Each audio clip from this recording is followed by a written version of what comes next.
అందరికీ ఆయుర్వేద మహారుషుల శుభాశీస్సులు.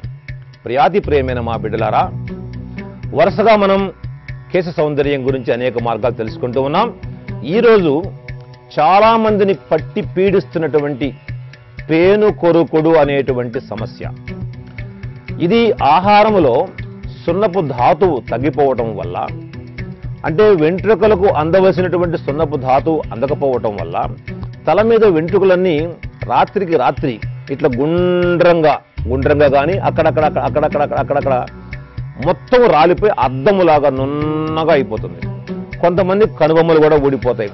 మగవాళ్ళకు చాలా మందికి మీసాలు పోతాయి, సగం మీసాలు పోతాయి, గడ్డం పోతుంటుంది. ఆడపిల్లల్లో చాలా మందికి జుట్టు మొత్తం కూడా ఊడిపోయి ఎన్నో బాధలు పడుతున్నటువంటి వాళ్ళు ఉన్నారు. పేను కొరుకుడు సమస్య. ఇది పేను కొరికేది కాదు, గుర్తుపెట్టుకోండి. ఆహార లోపం వల్ల వచ్చినటువంటి సమస్య. దీనికి చాలా సులభమైన మార్గం ఏంటంటే, మీరు కొంచెం ఉప్పు తీసుకోండి, దొడ్డు ఉప్పు, మనం కల్లుప్పు అంటే సముద్రపు ఉప్పు తీసుకోండి. ఈ ఉప్పుని కొంచెం నిమ్మకాయ రసంలో వేసి కరిగించండి. నిమ్మకాయ పిండి రసం తీసి ఈ రసంలో ఉప్పు వేసి కరిగించిన తర్వాత ఈ ఉప్పు నిమ్మ కలిసినటువంటి రసాన్ని మనం అరగదీసేటువంటి రాయి, సానరాయి ఉంటుంది కదా, కొంచెం ఆ సానరాయి మీద ఈ మిశ్రమ ద్రవాన్ని అందులో వేసి, దాని మీద వేసి రాయి మీద కుంకుడుగాయ తీసుకొని దాని మీద బాగా రుద్దండి.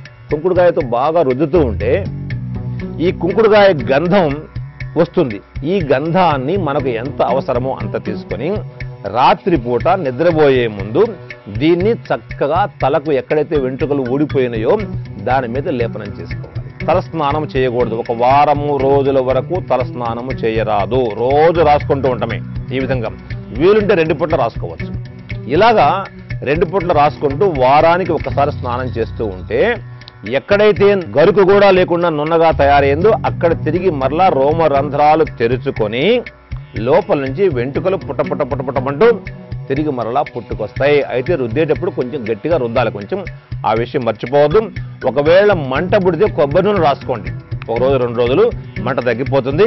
అంటే రుద్దమన్నా కదా, తోలు ఊడిపోయేటట్టు కాదు, కొంచెం లోపలికి ఇంకేటట్టుగా మీరు రుద్దుతూ ఈ పేను కొరుకుడు అనే సమస్య నుంచి మన బిడ్డలను కాపాడవలసిందిగా తల్లిదండ్రులకు సూచిస్తూ, బిడ్డలు అందరూ సంతోషంగా ఇంత మంచి మార్గాన్ని తెలుసుకున్నందుకు, ఇలాంటి మార్గాలు పుట్టినటువంటి ఈ దేశంలో మనం కూడా పుట్టినందుకు సంతోషంగా జై ఆయుర్వేదం, జై జై ఆయుర్వేదం.